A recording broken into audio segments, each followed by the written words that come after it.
has now come to exactly the same conclusion that we came to, that this is an insider stitch-up. South Africa's National Health Department has once again condemned protests by Operation Dudula and other civic groups targeting healthcare facilities. This follows demonstrations where protesters blocked access to services based on nationality and documentation status. 3 Operation Dudula members were released on free bail today after storming a clinic in the south of Johannesburg after questioning patients about their nationality and demanded identity documents. The department spokesperson, Foster Mohale. We have since reached out to the leadership of Operation Dudula for a sit-down meeting in order to find long-lasting solution to these challenges.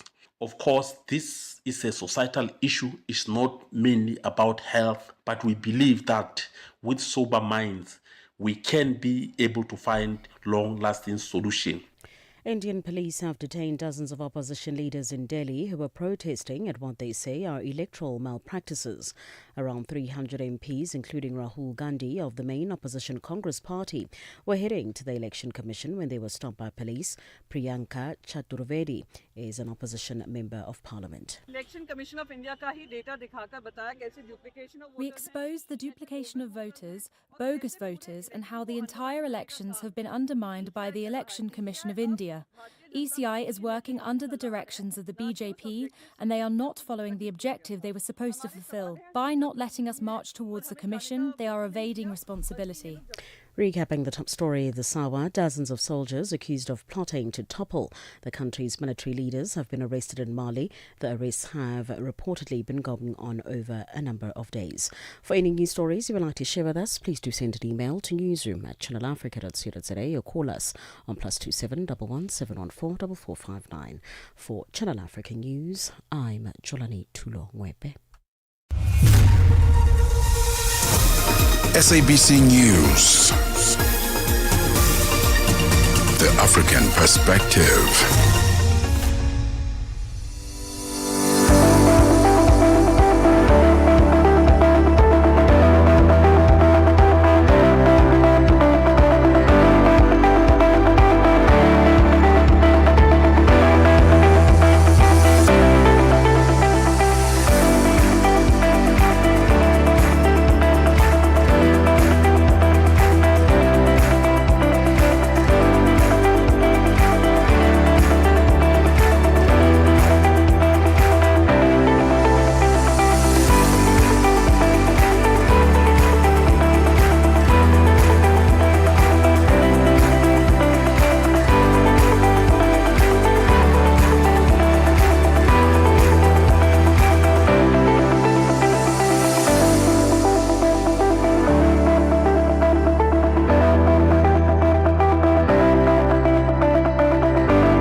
It is a very good afternoon to you, Kenya. Good afternoon, Zimbabwe, Eritrea, DRC. Good afternoon to you, Senegal, Tanzania, Egypt. Good afternoon, Cote d'Ivoire. Good afternoon, Lesotho. Good afternoon, Africa. Welcome to the Monday edition of Africa in Business on Channel Africa.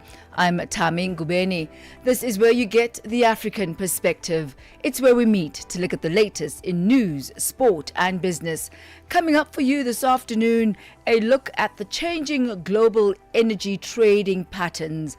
Here's a question for you, might be a trick question, but what does India, Nigeria, Russia and the United States have in common regarding this particular story? We're talking specifically around the trading of crude oil. We'll be speaking this afternoon to an associate fellow at Observer Research Foundation in New Delhi, India, to discuss movements around the trading of oil. Also, the South African Credit and Risk Reporting Association has launched an industry-first data submission monitor. We'll find out how this differs from what already exists in South Africa as far far as data monitoring is concerned.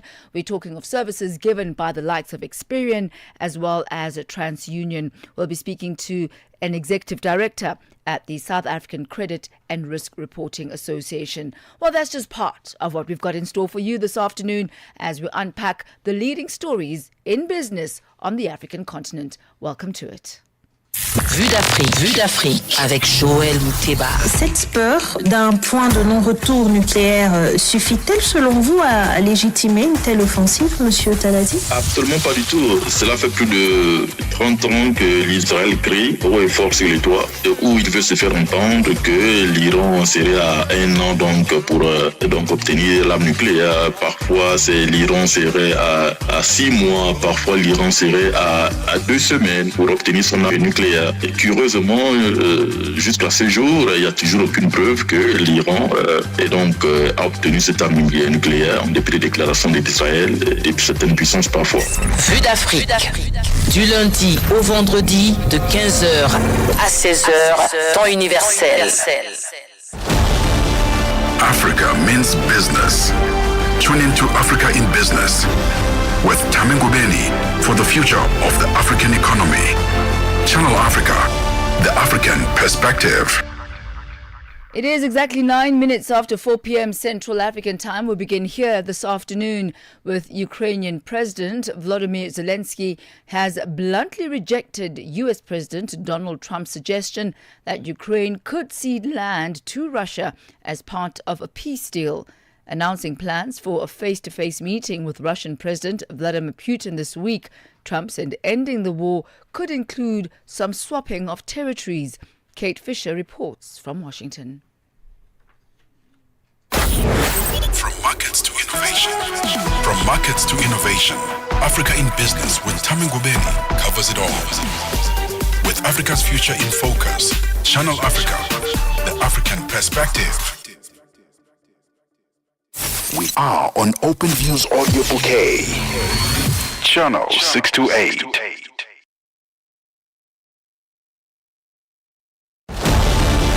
Africa means business. Tune into Africa in Business with Thami Ngubeni for the future of the African economy. Channel Africa, the African perspective.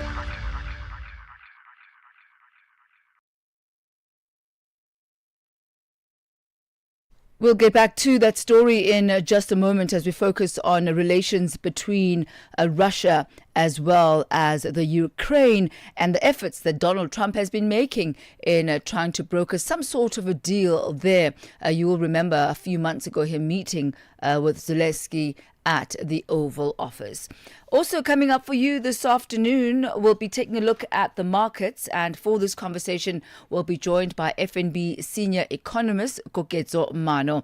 And on the radar this afternoon, we'll look at the quarterly labor force survey for the second quarter that will be released tomorrow. So that is something that the industry is anticipating, and we could be expecting an uptick in unemployment.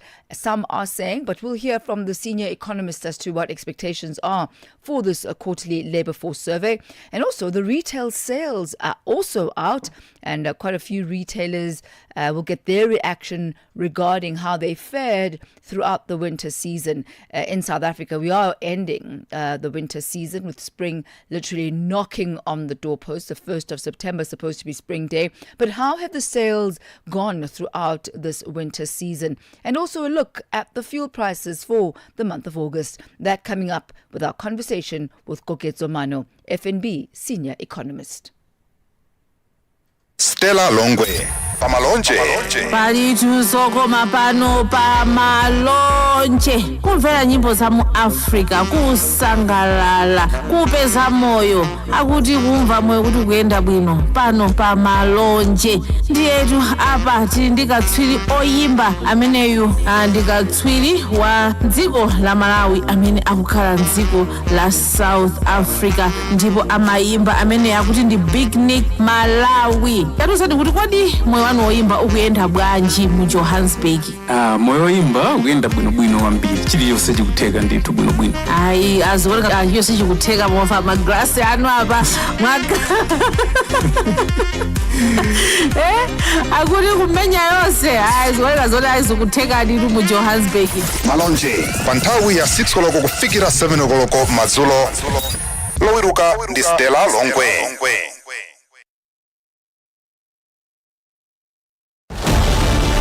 Africa means business. Tune into Africa in Business with Thami Ngubeni for the future of the African economy. Channel Africa, the African perspective. It is exactly 13 minutes after 4 p.m. Central African time.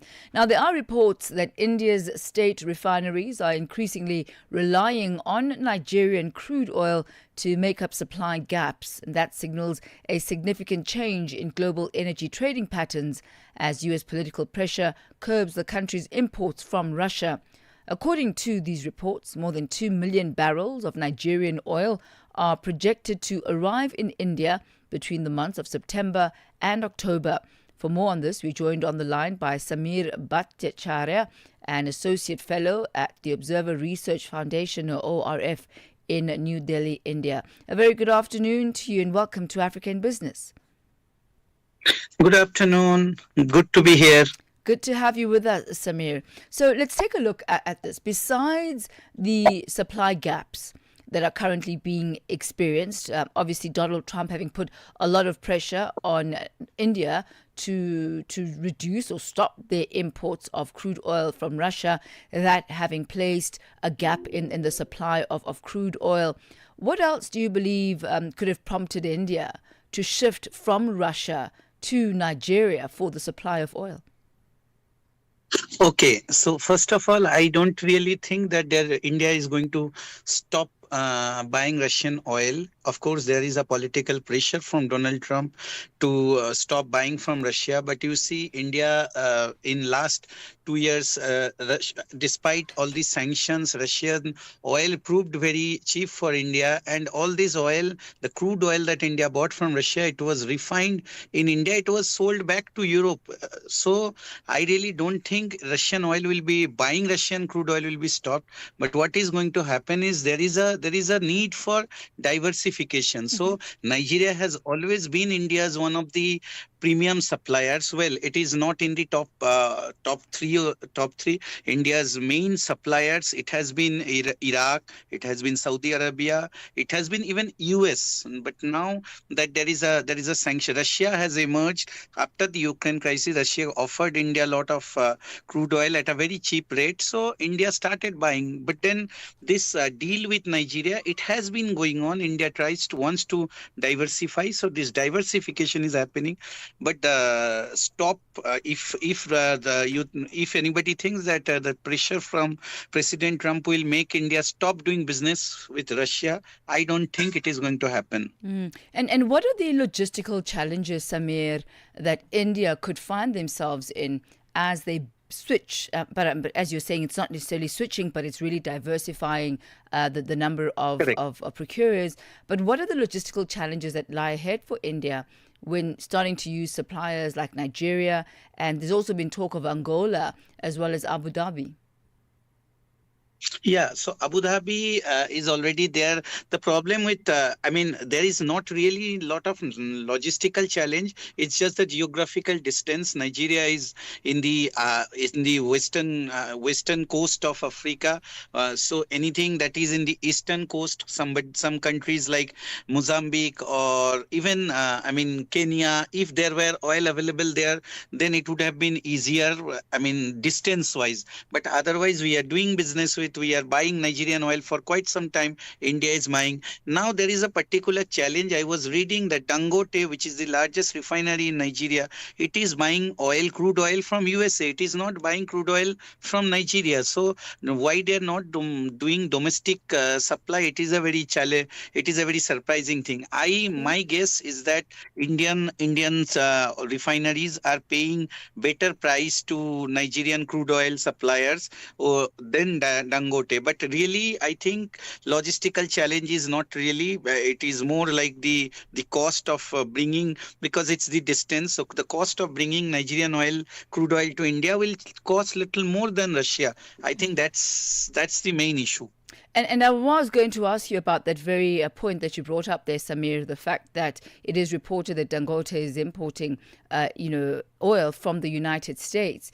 So if India is trying to circumvent the United States and is therefore procuring from Nigeria, who in and of itself is procuring from the US, does that not defeat the purpose? And how do you anticipate India to deal with this situation and this dynamic?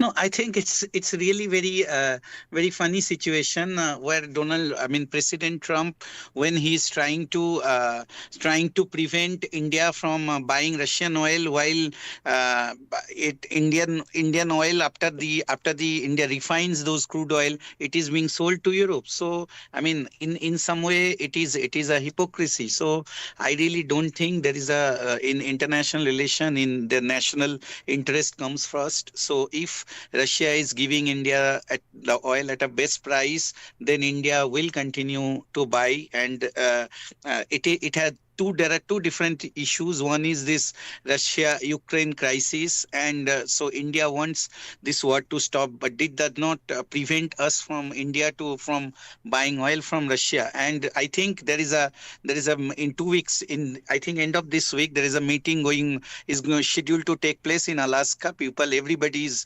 watching, waiting with what is going to happen, anticipation what is going to happen. If there is a relaxation on these sanctions, then things will again get normal. But yeah, till the time India wants to diversify the importance of Russia, whether it's Nigeria, whether it's Abu Dhabi, whether it's Angola also, you raised it earlier. Angola, India buys oil from Angola.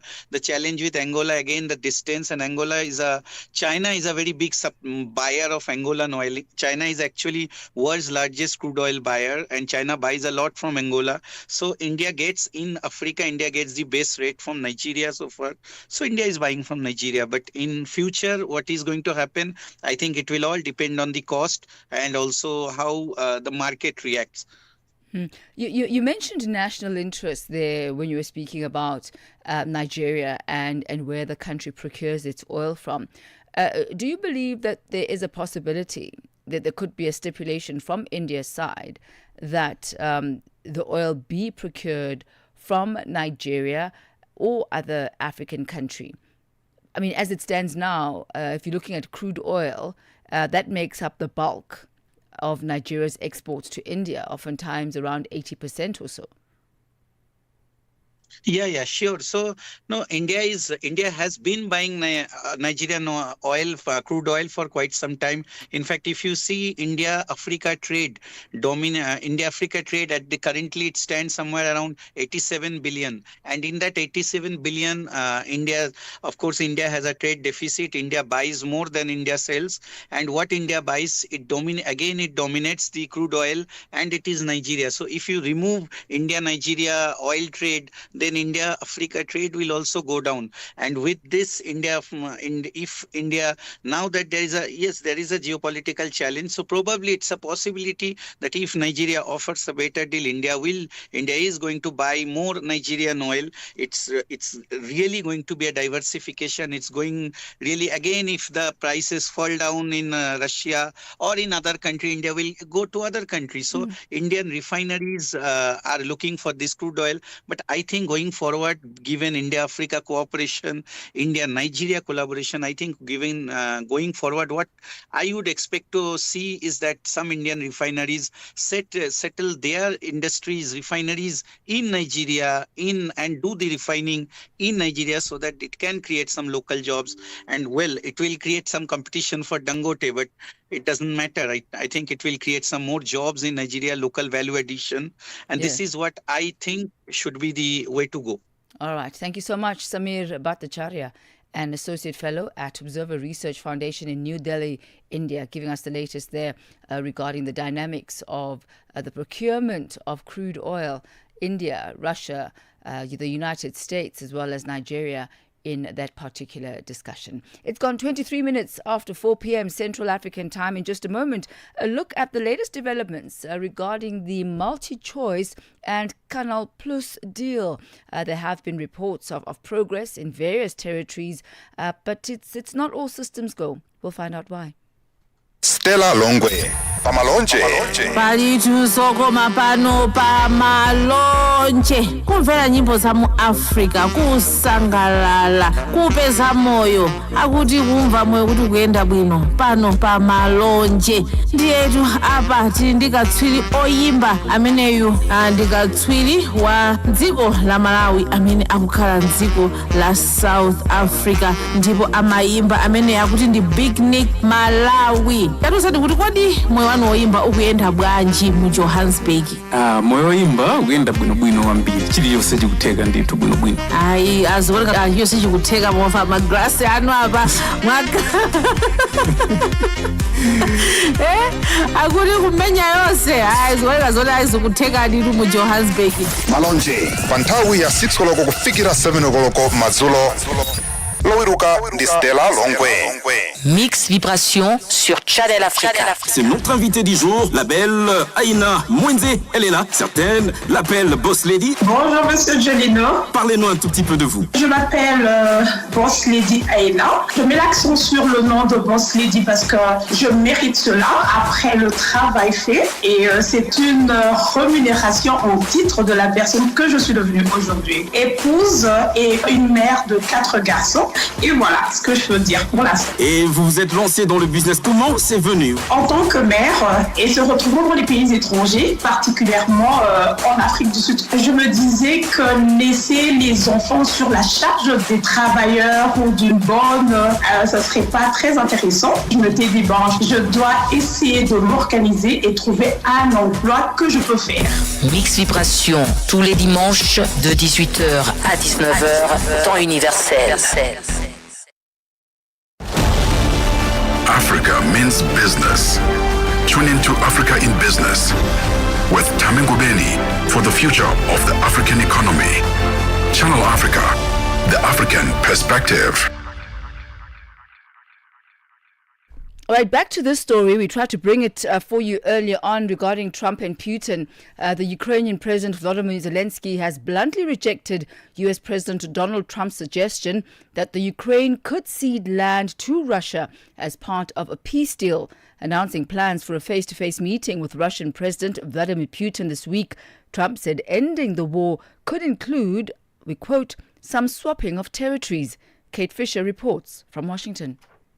Well, just hours after US President Donald Trump suggested in the Oval Office that peace could be achieved in Ukraine by some, quote, swapping of territory, Ukrainian President Volodymyr Zelensky sharply rejected that, delivering a video message from his office in Kyiv and saying that Ukrainians will not gift their land to occupiers, and citing his country's constitution, which does not allow its territory to be given away. He also appeared to bristle at the idea of Vladimir Putin and Donald Trump meeting together to discuss the war in his country without Ukrainians at the table as well, saying that any decisions made against us, any decisions made without Ukraine are at the same time decisions against peace. They will bring nothing. These are dead decisions. These will never work. Now, relations between Donald Trump and Volodymyr Zelensky have improved considerably since that famous now Oval Office meeting earlier this year, where tempers were frayed and voices raised, ended up with Volodymyr Zelensky essentially having to leave the White House before taking part in a planned lunch. And there is a concern perhaps that by outright rejecting Donald Trump's proposals there, he is perhaps playing with some potential blowback from Donald Trump. But at the same time, it will be celebrated at home in Ukraine because the majority of Ukrainians do not want to see any of their land given away to Russia. But it's a very fine line for Volodymyr Zelensky to tread because he also needs to try to keep in the good books with Donald Trump ahead of this meeting meeting, although it does feel that the very fact that this meeting is happening suggests that perhaps once again Donald Trump is veering more towards Russia's approach to ending this war rather than the Ukrainians, and that will be concerning for them, given the fact that they continue to lose lives. Just in the past day, Russia has sent drones and missiles, killing at least 8 Ukrainian civilians. And there are real fears that this meeting between Donald Trump and Vladimir Putin will only solidify those gains that Russia has made and only play into the favour of Vladimir Putin. Kate Fisher, SABC News, Washington. It is exactly 4:28 Central African time as we turn our focus now to Canal Plus, which currently owns over a third of MultiChoice, which is Africa's largest pay TV operator, and it has recently received a $2 billion takeover offer by South Africa's Competition Tribunal. Well, Canal Plus might just have hit a snag when it comes to West Africa, with Ghana's communication regulator, the National Communications Authority, or the NCA, having ordered the shutdown of the country MultiChoice by September the 8th due to a streamer's refusal to cut its subscription rate by 30%. For more on this, we joined on the line by Professor Admire Mare, an Associate Professor in the Department of Communications and Media at the University of Johannesburg in South Africa. A very good afternoon to you, Prof. Welcome to Africa in Business. Good to have you with us. Good afternoon. Thank you so much for having me. So what is your overall take, Professor, on the Canal Plus takeover of MultiChoice? Yeah, I think it's a topical issue right now because, as you know, that if Canal Plus successfully takes over DSTV or MultiChoice, it would become one of the biggest television stations, satellite television stations in Africa, pretty much controlling almost like 80% of the market share. And that certainly, from a competition point of view, one would think that deal was not supposed to go through. But we are almost at the tail end where we are almost seeing that there's an approval that has already been given, and that it's likely that it's going to go ahead. And if that happens, and unfortunately, from a competition point of view, there would be what we call market concentration.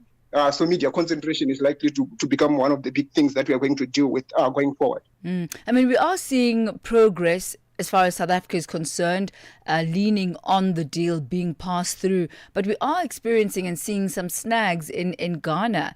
And with developments there, how likely will Canal Plus acquire MultiChoice in that country? Do you think that they might change their strategy to being a territorial acquisition as opposed to being global or throughout the continent? Yeah, I think that the issues that we are seeing happening in Ghana tells us a lot in terms of the relationship between these over-the-top kind of media enterprises like MultiChoice.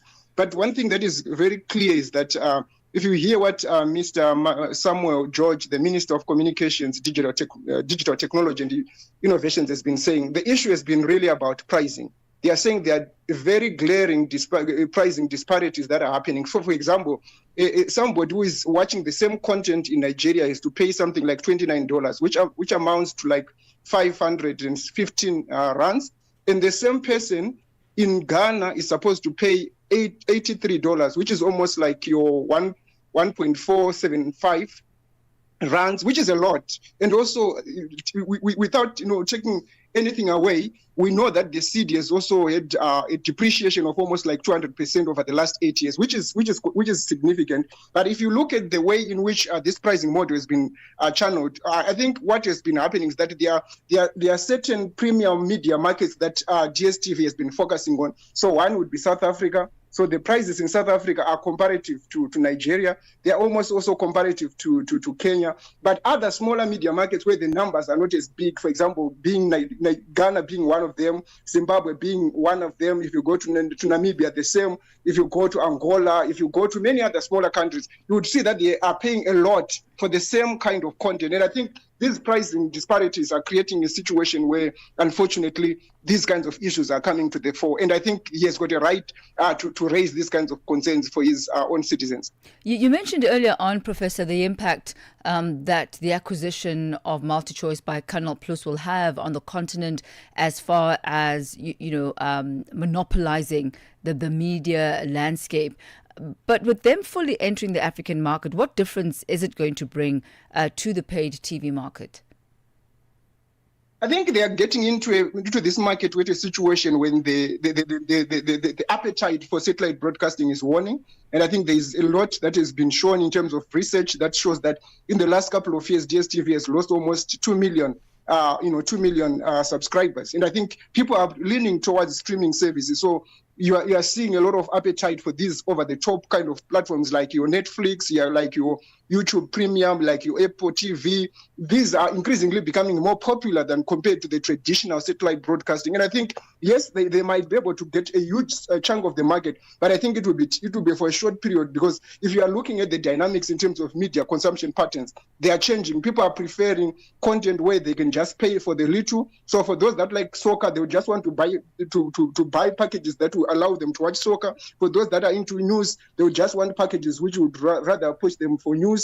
If those who want a lifestyle and entertainment, the same. So increasingly, we are seeing a lot of customization, a lot of personalization in terms of media consumption. That changes again the game. So the traditional model of just saying they're going to have a bouquet which has got so many packages, I think it's no longer popular. And I think that is one thing that they have to look at when they're going forward. Very, very interesting times, Professor. Thank you very much for your time this afternoon and your insight.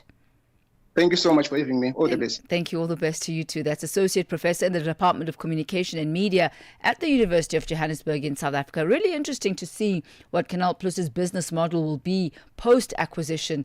Do they intend to continue with business as usual, or will they take into account the changing landscape as well as consumer appetites and perhaps try and tailor-make the platforms that they now own in order to feed that? So we'll see as time moves forward. It's gone exactly 4:34 Central African time. Let's take a look at what the market indicators are looking like this afternoon with Nosipho Zuma.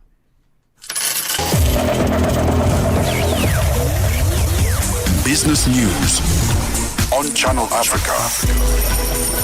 The African Perspective.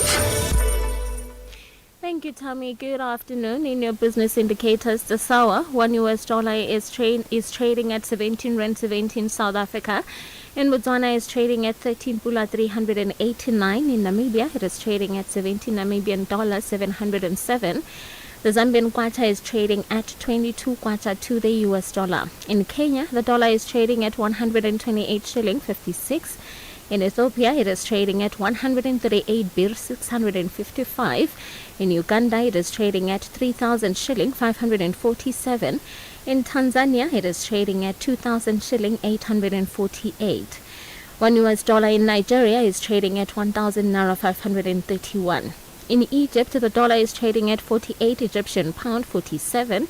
In Tunisia, it is trading at 2 dinar 898.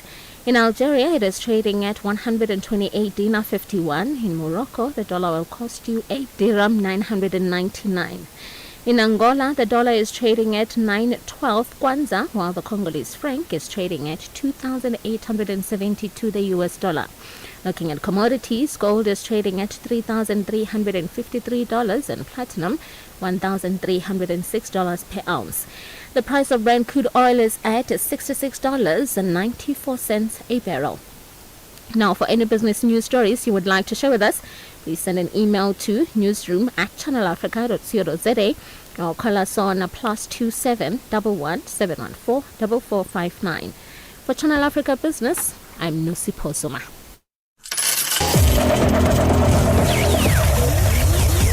Business News on Channel Africa. The African Perspective. And for the business of sport, a very good afternoon to you, Figile Lingwati. Sports on Channel Africa. The African Perspective. Good afternoon, Thami. In the business of sport, we tee off with golf news.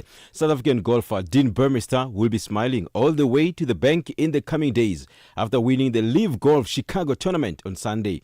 The big-hitting South African won on the first playoff hole against John Ram and Josel Ballester. Burmester's winning prize is $4 million. It is Burmester's second tournament win after they also captured the Miami tournament last year. In Chicago, Brendan Grace tied for fifth after also being in the hunt on the back nine. He will pocket $700,000, while Charles Schwartzel, tied 25th, will earn $185,000. Oosthuizen is tied 29th, will bank $163,000. Now, football news. German football giants Bayern Munich has officially ended its commercial sponsorship agreement with the government of Rwanda, concluding a partnership that had aimed to promote the East African nation as a tourism and investment destination. The revised 3-year deal focuses on expanding Bayern's youth academy in Kigali for football talent development. Criticism regarding Rwanda's human rights record and DRC conflict influenced the change in the partnership. Rwanda has prioritized sports diplomacy through high-profile sponsorships with major foreign clubs as a tool to reshape international perceptions and attract tourism. Rwanda reportedly paid Bayern $12 million annually for branding and youth football programs. And the Zambian football transfer window for the 2025-2026 season is currently open, with clubs actively reinforcing their squads. The window opened on the 1st of June 2025 and closes on the 30th of September 2025. That's according to the Zambia Premier League. Zambia sports journalist and analyst Wezimu Zonda shed more light on why the players cost so much in recent times. We're living in hard times now. I feel the times we're living in now, the football we're playing now, the business in football now is very expensive. Why do I say so? A lot of money must be invested. Why do I say so? Because the risks are much higher and the turnover is huge if you manage your player, whom I want to look at an asset very well. When you're putting this player on the market, and I want to believe the players that are most expensive and who demand astronomical fees or a lot of money, it's obviously a player who's young. Mazonda says teams are prepared to spend a lot of money during transfer so as to form and make more investment. You're also looking at that player who's made it. Maybe this is a player you've not seen. This is a player who's been hidden somehow. Maybe they haven't gotten the right media coverage, or they haven't just been spotted. They haven't been known. Meanwhile, what he's doing wherever he or she is doing wherever they are is producing wonders, winning titles, helping their national team produce good results. You're looking at how much money you're going to get out of this player. Obviously, how much money you'll make. Then obviously, even the player themselves must make money, because players are moving companies. For any sports stories you'd like to share with us, please do send an email to newsroom@channelafrica.co.za or call us on +2711 714 4459. This is Channel Africa Sport with me, Figile Lungwati. Sports on Channel Africa. The African perspective. Thank you to Figile Lingwati and Nosipo Zuma. They take us to exactly 4:40 Central African Time. You are reminded to continue engaging with us on our various social media platforms. Let's hear from you about the leading business stories in your country, in your area, in your region, in your sector. If there's anything specific that you would like us as Africa in Business to cover regarding your specific industry, your sector, your country, make sure that you share your story leads with us. You'll find us on X at Channel Africa 1, as well as on Instagram and YouTube. On Facebook, we are at Channel Africa. Better still, you're most welcome to send us an email at newsroom@channelafrica.co.za. That's newsroom@channelafrica.co.za. I must say that some of you have already even been finding us on LinkedIn and sending us your stories and profiles of what you are doing in your industry and developments in your part of the country. So those are not only welcome or required, they are very much appreciated. So do keep them coming as we continue bringing you the best in business from the African continent. Still coming up for you this afternoon, we will be taking a look at the markets. We'll be joined by Kogetso Mano, FNB senior economist, and also looking at the latest data submission monitor coming out of South Africa. It's exactly 4:42. Stay ahead with Africa in Business, where Thami Ngubeni unpacks your go-to source for Africa's economic trends and development. The South African Credit and Risk Reporting Association, SACRA, has launched the industry-first data submission monitor. The SACRA Data Submission Monitor, or the SDSM tool, was created to promote the responsible sharing of information in a way that ultimately protects and benefits the consumer. The association says the SDSM dashboard will give insights into South Africa's credit and risk data sharing culture. For more on this, we joined on the line by Magauta Mphahlele, an executive director at the South African Credit and Risk Reporting Association. A very good afternoon to you and welcome to Africa in Business. Thank you, and hello to your listeners. So could you tell us more, Magauta, about the newly launched data submission monitor? Who is it intended for and how exactly is it going to work? It is intended for the industry, regulators, and the general population. A lot of us know that our credit bureaus hold information about our payment profile, the credit agreements that we have, but we don't know how that information gets to the credit bureau. It's actually a regulated process that is managed by us. We manage the central data transmission hub, where all banks, all registered credit providers, and other financial services providers submit payment profile information to the credit bureaus through the hub. So the monitor is about giving the market a sense of the levels of compliance with Regulation 19, which requires all credit providers to submit data so that when they offer you credit, they are able to see your exposure and your behavior. Help us understand then, ma'am, how you fit in and where you fit in as SACRA. You mentioned the likes of TransUnion and Experian. Are they then your competitors, or are they just part of the same value chain? They are part of a value chain. They are our members. So what happens is that data providers who need to submit payment profile information cannot submit it directly through a private arrangement with a credit bureau. In South Africa, we have 6 credit bureaus that are authorized to hold payment profile information, and they get this data through the hub from credit and data providers who are also our members. So we are not competitors because SACRA does not hold the data. When it reaches our hub, it's encrypted and decrypted at the credit bureaus, but we manage the quality and the process for submitting data. And so what is going to be different now with this new submission, this submission monitor? Nothing is going to be different. The credit bureaus will continue to receive the information through the central data transmission hub. But what we are trying to do is to say these are the sectors that are submitting information. These are the products that they are submitting the information for. Because remember, Regulation 1913 says that they must submit daily files, which means if they close an account, if an account is settled, if they open a new account, that data must reach the bureaus. So we process about 4 million of those records. And then at the end of the month, they must submit your payment behavior. And of that, we are seeing about 62 million records that are flowing through our central data transmission hub. Mm-hmm. So nothing will change. Just better efficiency. Yeah, no, we are creating awareness. SACRA has been around for since 1989 and facilitating the sharing of the data. It's just that there has been lack of awareness in the market of how data flows in South Africa from data providers to credit bureaus.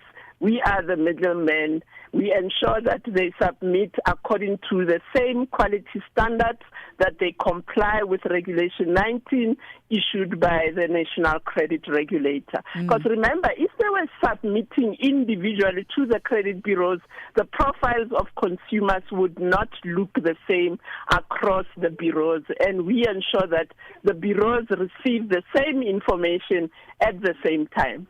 And what would you say and highlight as perhaps some of the gaps that you've identified within the credit reporting and the monitoring space? Yeah, if you look at the data from the NCR, there are about 8,000 credit providers that are registered, and every registered credit provider, except for a few exceptions, are required to submit data. The gap that we see is that your smaller credit providers, your big banks, retailers, and so on are compliant, are submitting the data. We see a gap in your smaller credit provider space where they are not submitting data, and that is leading to the profiles of consumers not being up to date. You will see that there are disputes at the credit bureaus where somebody says, I've paid this account, but it's not appearing on my profile. You know, that is the gap, especially in your smaller credit provider space. We are working with Microfinance South Africa and the NCR to ensure that we bring everybody on board who's supposed to submit data, and that is why we are issuing the monitor as well, so that the regulators can see how many entities are submitting, which sectors are not submitting, what products are submitting, and it creates awareness, and it elevates the conversation around data submission, because it's so important. Without data at the credit bureaus, you cannot get access to credit. And Ma'am Patele, you mentioned the importance of making sure that the information is up to date, and some of the discrepancies that might exist where consumers end up being disgruntled because they've paid an account but it still reflects as being in arrears. So with this aim of ensuring that all profiles are up to date, how often will information be updated on the platform?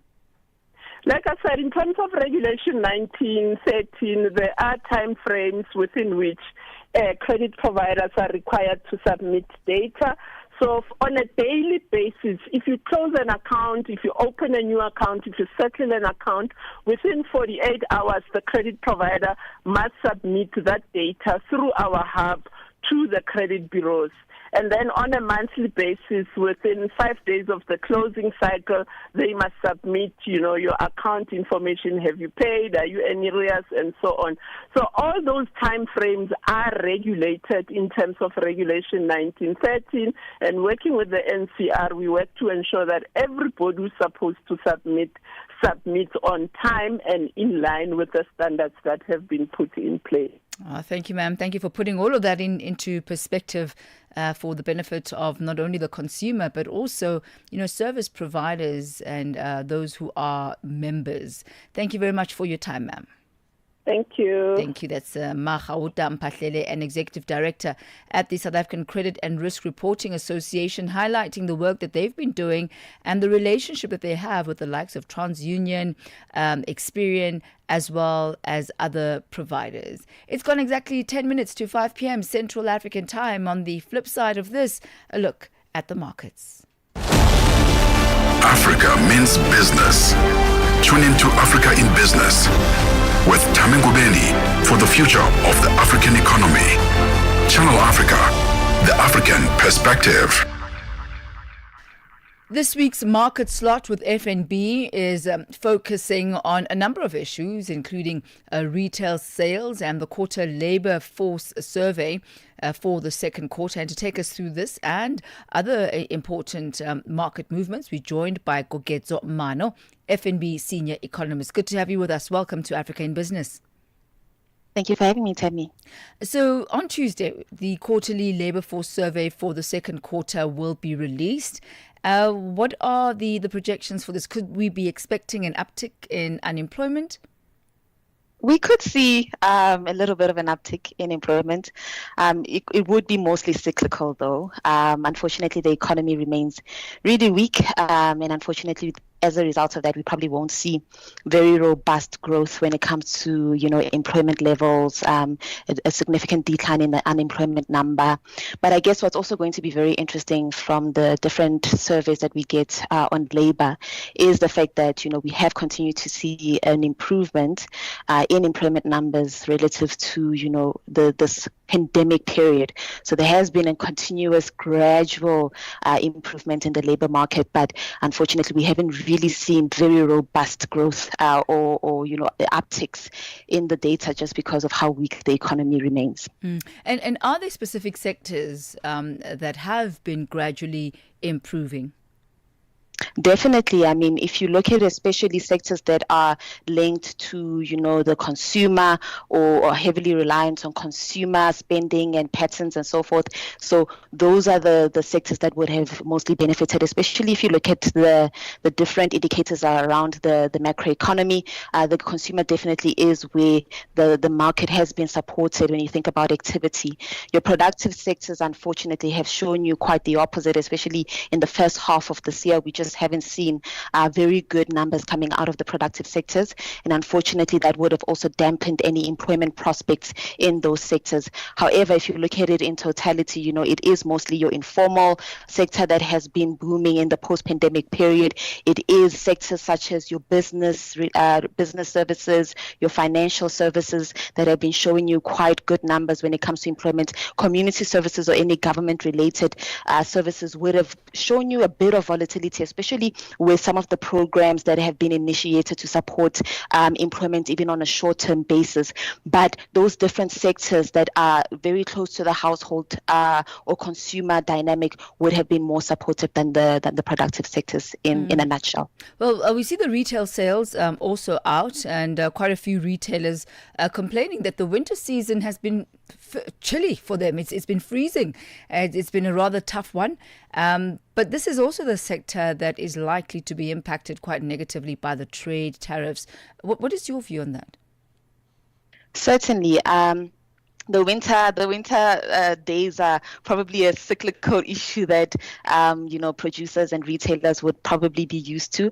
I guess the really new dynamic here would be definitely the tariffs and how they impact not only spending but also confidence. How they impact employment and the general economic climate is something that we've all been warning about. Obviously, there are sectors that are more exposed than others. We know, especially to the U.S. market, it's autos. It's some of your commodity related sectors. So with the tariffs that are primarily on autos and specific sectors around steel and aluminium, those would be where you see a little bit of vulnerability when it comes to spending and in the outlook on the different indicators that come after you consider employment, after you consider spending. So there's a value chain impact that could be, evident there. So we're worried about the trade tariffs, but you probably won't see too much of that in this specific survey, right? So there's also the motor trade survey that will show you the impact of the tariffs. And when you look at it from a GDP perspective, this sector is considered, the retail, wholesale, and motor trade sector. So it will be more of a balancing act. If you think about the second quarter GDP numbers, where you have seen, because the consumer has been relatively strong coming into this year, you will see motor trade remaining relatively supportive to GDP dynamics. Retail sales might be somewhat supportive to GDP dynamics. So those are the type of things that you will expect to see in the numbers that are coming out for GDP for the second quarter of this year. And maybe, Thami, just to wrap up my response to the question on retail sales, what has been interesting to us is, yes, the consumer has been supportive to economic activity coming into this year. You will see, for example, if you look at the numbers year on year, how retail sales remains relatively robust. Right. But the month-on-month numbers are showing you that the momentum is waning. So it's a story around the loss of the two-pot retirement, pent-up two-pot withdrawal, pent-up demand. So that is coming out of the system. But we're still hopeful that the consumer can continue to be a positive story if you consider weak or subdued inflation, how interest rates have continued to come down. So hopefully, even if with the tariffs that are impacting motor trade and so forth, we will see the consumer remaining the low-hanging fruit for economic growth this year. So before we let you go, Really quickly, just your comment on the numbers when we're looking at August for fuel prices. Diesel up more than 60 cents a litre, petrol dropped by 28 cents. How could this divergence affect the likes of transport costs, business operations, and then ultimately that which you've been focusing on for quite a bit this afternoon, consumer prices in the coming months?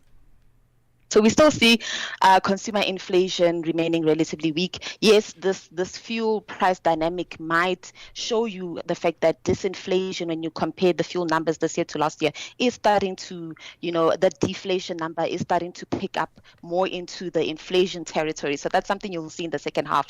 But maybe just to explain these diversions with the petrol and diesel numbers, diesel is more, it filters more to, your economic activity, energy, in terms of energy generation rather. So yes, the diesel prices will have a more meaningful impact if you think about producers and suppliers. But if you think about the consumer, petrol is a higher weight in the consumer basket. Mm-hmm. So the lower petrol prices will continue to support the consumer, at least from that perspective. Very well articulated there, Koketso Mano. Thank you so much for your insights as we look at the markets this afternoon. That's Koketso Mano. She's FNB Senior Economist. That's how we come to the end of the Monday edition of Africa in Business as we make way for Vue d'Afrique. Bonjour, madame. Bonjour, Thami. Wow, what do you have on your plate this afternoon? Alors, bonjour à tous les auditeurs de Channel Africa. Aujourd'hui, sur Vue d'Afrique, nous allons parler de la présidentielle en Côte d'Ivoire. L'opposition qui se mobilise contre un 4e mandat du président Ouattara réclame le retour de Gbagbo et Thiam sur les listes électorales. Au Tchad, nous allons parler de plusieurs réactions après la condamnation de Succès Masra à 20 ans de réclusion criminelle, alors que le pays célèbre ce lundi ses 65 ans d'indépendance. Et enfin, au Niger, nous allons parler de 3 syndicats du secteur de la justice dissous pour des dérives répétées et l'Union des syndicats de travailleurs de ce pays conteste et dénonce une atteinte grave aux libertés. C'est ça, c'est sur Vue d'Afrique tout à l'heure. C'est ça. Yeah. Thank you so much to all of you who've joined us for the past hour for Africa in Business. See you again, same time, same place tomorrow as we make way for Vue d'Afrique. Thami Ngubeni, and on behalf of the entire team, give yourself a splendid one further. Au revoir.